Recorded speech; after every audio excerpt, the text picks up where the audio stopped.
Hey guys, welcome back to another exciting session of the Get a Clue Classroom. We are at the beginning of a 16-week tour of different video tutorials and classes that I'm going to teach you about business, entrepreneurship, and generating some money so that you can start having some extra cash. So today is an exciting topic that we're going to talk about, and it's entrepreneurship and what it takes to be an entrepreneur. We're going to go over the different characteristics of successful entrepreneurs. I'm going to show you some graphs of how many people are actually venturing out on their own and becoming entrepreneurs. And then at the end, I'm going to give you some questions to ask yourself if you're ready. Okay, so without further ado, thanks again for watching. This is David D, and let's get started. Okay, so what is an entrepreneur, really? I mean, do you have what it takes to become an entrepreneur? Well, you're about to find out. Let's first talk about the definition of an entrepreneur, okay? Now, the entrepreneur definition comes from an old French word called entreprendre, which means to undertake or to start something. In Webster's dictionary, it's defined the concept of someone who organizes, manages, and assumes the risks of taking on a business or enterprise. They will invest in a business model that may or may not bring a profit. Entrepreneurship, by definition, takes skills and a lot of risks. I believe it's the single most idealism in the United States, and I believe that's what it was founded on. You know, immigrants from all over the world were coming over here to create wealth using their skills that they've learned in their home countries. Many small business owners, they have taken on a business in the hopes of living and doing something that they really enjoy and hoping to make a profit. Some of those entrepreneurs will also get involved in other ventures as well to increase their potential, making larger profits and having more avenues of income. If someone is involved in a lot of different ventures at the same time, we usually call them entrepreneurs because they're taking on so many different opportunities versus a small business owner that focuses on one form of revenue. Let's say a store owner or a baker or a restaurateur versus a real estate investor or a startup investor. They're looking at all different sorts of ventures versus just opening up a bakery and, selling cakes and pies and bread. So those are just different categories of entrepreneurs. It's not to say one's better than the other. It's just that those all fall under one category under entrepreneur. It's the essence of capitalism. Some people hate capitalism because of what it stands for and the effects that it causes on the environment or the culture. But deep down inside, most people want to become independent from working a job. To me, the definition of entrepreneurship is freedom. Freedom to believe, freedom to create wealth, to be able to act on something as you see an opportunity, to fill a need while making money in the process. Entrepreneurs look for problems because they have the opportunity to solve those problems. And when you have the solution to fulfill those problems, you're going to generate an income. For example, the birthplace of the cell phone started because the executives wanted to stay in touch with their clients and they wanted to serve them quicker on the go. Plus, they also wanted to get their clients' business and contract, so they found it cumbersome to, pull over and to use a payphone. Back then, they had beepers at the time, and I remember having a beeper and pulling over to find a phone booth, which were being outdated at the time too. So a guy named Marty Cooper came up with a way to solve that problem when he was working for Motorola. He invented the mobile phone, and in the 80s, if you remember, they were big and bulky. They were very expensive. In fact, they were about $4,000 to buy one, plus $10 a minute or something like that. So nowadays that's way outlandish, but that's when it first started. You had to be a high-paying executive to make that type of money to buy a cell phone back then. But the point is, there was a need, and one man had the idea to fulfill it. So take a look at these stats. These are the number of establishments less than 1 year old from March 94 to 2010. As you can see, it started growing from 94 up to about 2000. And then we had that crash, that dot-com bubble that bursted. Then they went down for a little while. Then 2004, it started to increase again. A lot of people were getting into the marketplace. And over the years, when we had that crash in 07, things started to decline rapidly. And so I thought that was pretty interesting. You can also take a look at the politics and the economics at those times too. Here's another statistic that I wanted to show you about new businesses and unemployment. If you noticed, the more new businesses that came on board, the less unemployment there was in the country. And the less new businesses that were coming on board, the more unemployment was going up, as you can see from this chart. I got this from libertyworks.com, and they got the statistics from the Bureau of Labor Statistics. Now, that's very interesting because, new businesses equal a low unemployment rate because they need employees to run their businesses, to help them run their businesses. So that's an interesting factor right there. Here's a chart of the different statistics of startup businesses that have failed by different industries. For example, information, 37%, and finance and insurance and real estate is almost 60% of those that have failed within the fourth year, within the first year.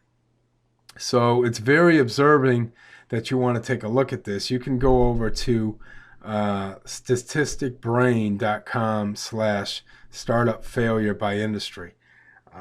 This is very good outlook on what type of businesses were surviving, what have more chance of failing, okay? And obviously in the finance, insurance, and real estate, that's a higher failure rate than someone selling information and research. Okay, so let's talk about the 7 characteristics of an entrepreneur. And we're going to get started with that. Number 1, they're risk takers. They like to take a leap of faith. When I left my hometown to come down here at the beach, I packed everything I owned into my Subaru GL10 Turbo and took off 777 miles away from home without looking back. And that's part of my characteristics that I have, being a part of me, is to take the risk to see what's on the other side. So a lot of entrepreneurs will take that risk, and they'll risk their savings, they'll risk their retirement funds to take the plunge. Number 2 is freedom. A lot of entrepreneurs, they don't want to have a boss. They want to be free to act, free to move, and make their own hours, okay? A lot of this is my number 1 characteristic that I believe that an entrepreneur has, is the just that sense of freedom, to get up when you want to get up and start working when you want to work. For example, I don't mind sleeping in to about 7 to 7:30, getting my coffee, and then probably starting work about 9 o'clock, and then working throughout the day, taking a break when I want to take a break, and then also working at night. I don't have a problem working late into the evening, doing what I do.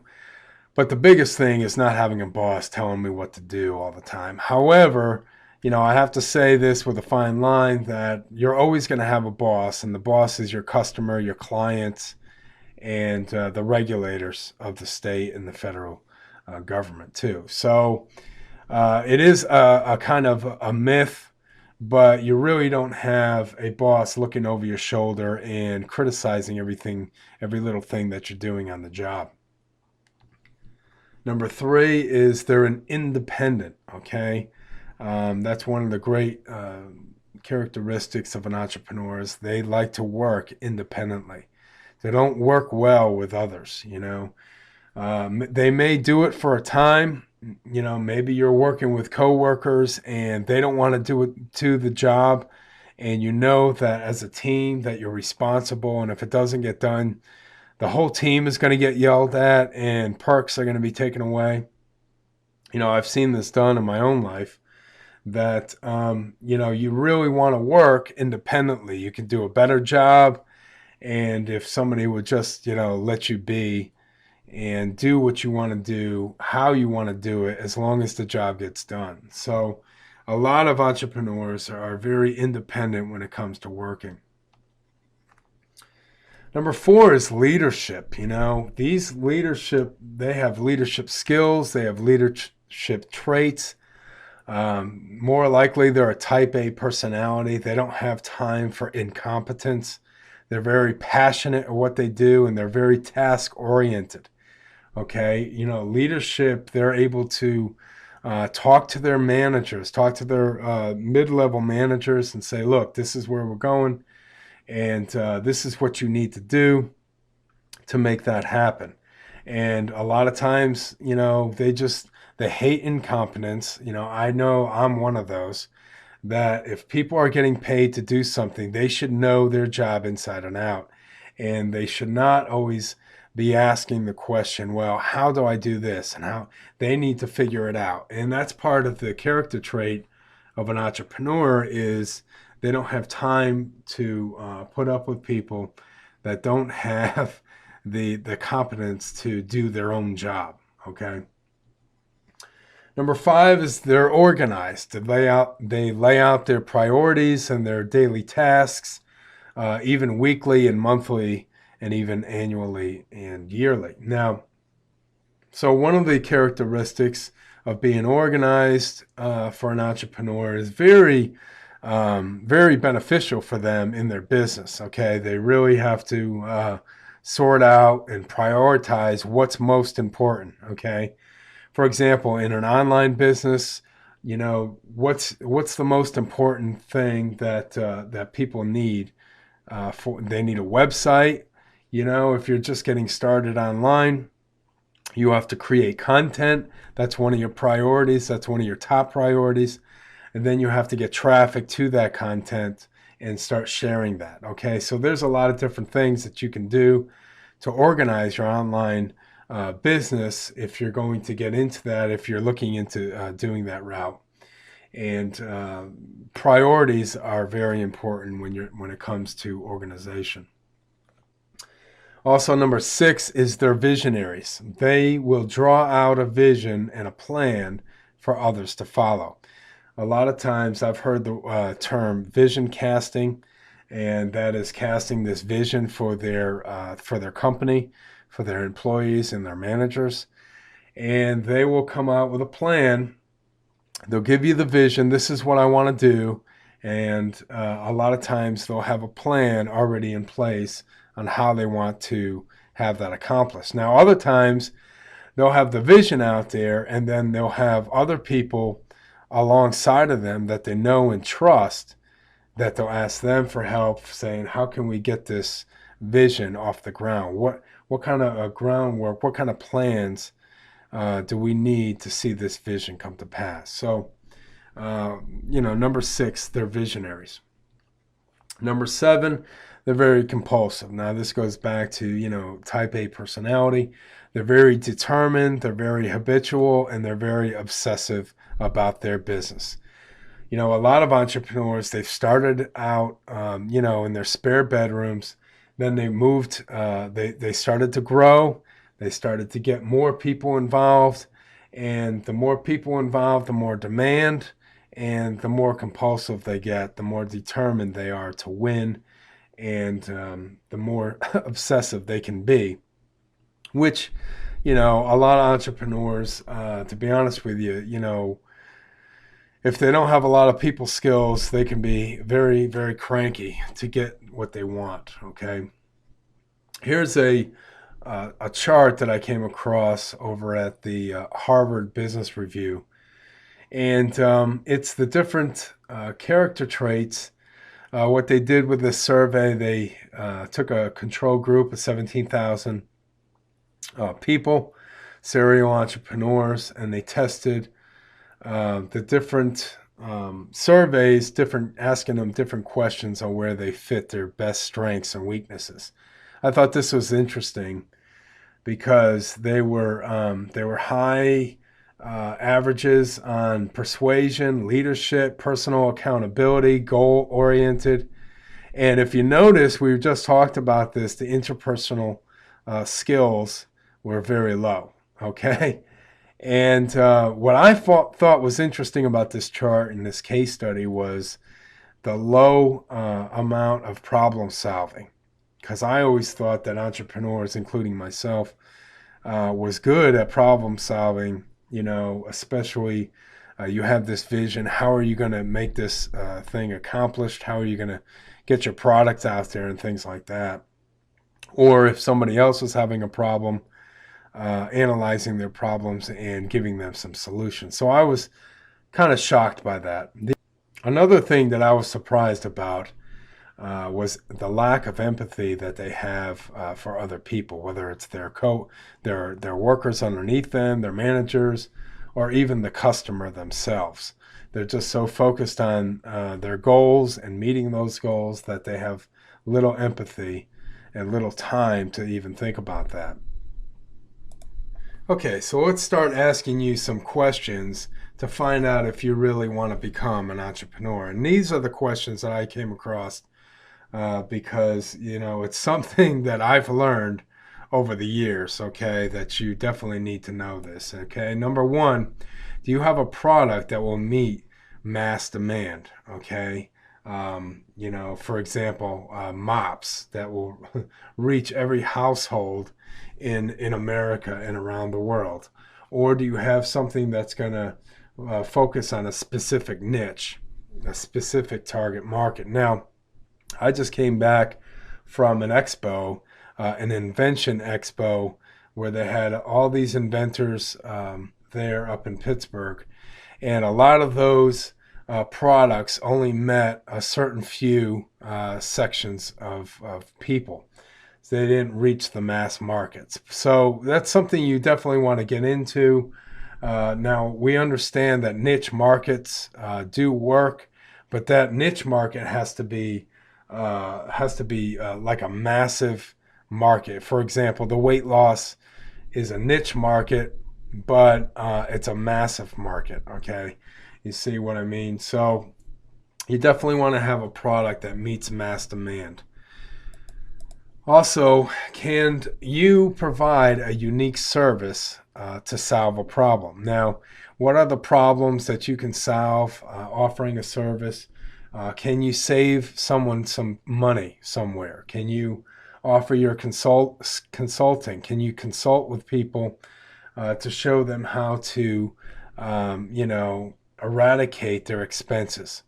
Can you, provide a service like a lawn care service where people don't want to get out in the heat and mow their lawn, and you can provide that service for them? The majority of people that start out as entrepreneurs, they start providing services. Okay, it's very difficult to come up with a product because you have a lot of different patents that you have to overcome. The cost of creating a product is astronomical if you're going on a shoestring budget. So services usually are the top priority, especially if you're doing this online. Number three, are you making money now doing your idea? Okay, let's say you have an idea that you've been kicking around. You've been asking your friends, family, co-workers if they would pay for your idea. Okay, and are you making money at it now?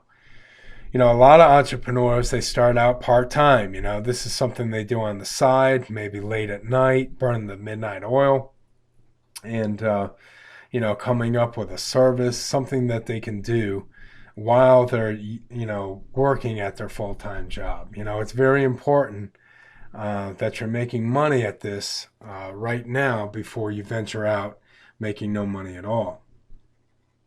Can you support yourself and your family each month? Okay, now this was different for me. When I was working at corporate full-time, on the side I was selling gift items and things like that. And I was not making enough money for my spouse and I. But I also knew that I wasn't giving it full-time. Okay, so eventually you have to come to a place where you can absolutely know without a shadow of a doubt that you can support yourself and your family each month. Number 5, do you know enough about your market to take that leap? Do you know about your competition? Okay, this is very vital to know before you go out there and leaping. When I went to this Inventors Expo up in Pittsburgh, I talked to a lot of inventors, and the only thing they focused on was their product. They might have did a little bit of research on their market, but they did not do a lot. They just saw a problem, and they came up with a product to solve that problem. It's very touchy, especially creating a product, whether or not, is somebody else out there doing it? Are they successful at it? Do you find, that your competition is just blowing it out of the water with your market or your service that you want to do? So all these things are available to you online. Okay, there's so much information that you could find out about your competition, about your market, and things like that. But you definitely want to find out about that. Number 6, how long have you been working on your product or your service? Are you able to master your skill? Okay. This is important because, before I took the leap of leaving corporate America, I gave it about 2 to 3 years of working part-time on the side before I took the leap of faith of going full-time in it. Okay. So, you definitely want to have experience part-time before you take that leap. Also, do you have spouse support? Okay, this is very important too, because otherwise you'll create animosity in the household. If you're not married and you're single, this is, you don't have to worry about this. But you got to ask yourself, you got to ask your spouse, do you have her support, her or his support to go off on your own to do this? If your spouse is making enough money to do it, then that's great. That's what happened in my case. I was making some money part-time, but it wasn't enough to support both of us. And because we did not have children at the time and our expenses were low, she went ahead and supported my decision to leave corporate America. And let me tell you, that's a big talk, especially if you feel that you have a secure job, even though there are no secure jobs. But you got to have your spousal support. Also, do you have to have an exit strategy? Now, what I mean by this is, let's say you go and you take the leap of faith and you're going to go ahead and start out being an entrepreneur, and you're starting out a shop, you're creating a service. What's your exit strategy if it doesn't work out in a year or 2 years? Sometimes there's business owners, now I've seen this time and time again on Restaurant Impossible or Bar Rescue. If you ever watch those shows, you see that these business owners, these restaurateurs, they are in business, but they're not making any money. So they're actually going to a business, their debt is way overhead, and they're not making any money. They can't even collect a paycheck. They're just there for the 1 or 2 customers there. So you have to have an exit strategy. Are you going to be able to sell this when you're done? If it doesn't work out, I mean, how are you going to pay those loans off? How are you going to pay off your debts? These are all the different things that you want to learn about. Okay, so these are the questions that you want to ask yourself before diving into the entrepreneur experience. Okay, these are things that I wish I've looked into, but a lot of times I just ran by the seat of my pants and said, this is a good idea. Let's go for it and let's make something happen. Well, after a year or two into it, I'm like, okay, how do I get out? Because it's not working out and I'm just spinning my wheels. So that's about it. Ask yourself these top questions these are serious life-changing questions that you have to ask yourself before taking that leap of faith and becoming an entrepreneur. Anyway, there'll be more stories and more, teachings on this, more to come over the next 16 weeks. But anyway, if you want more information, check out the Get a Clue Classroom. Register for free. And when you do that, you're going to have access to my Passion to Profits course. Okay. And that's some of my journey, what I went through, and how to turn your passions into profits. So check that out over at thegetaclueclassroom.com. And thanks again for watching, and we'll talk to you soon.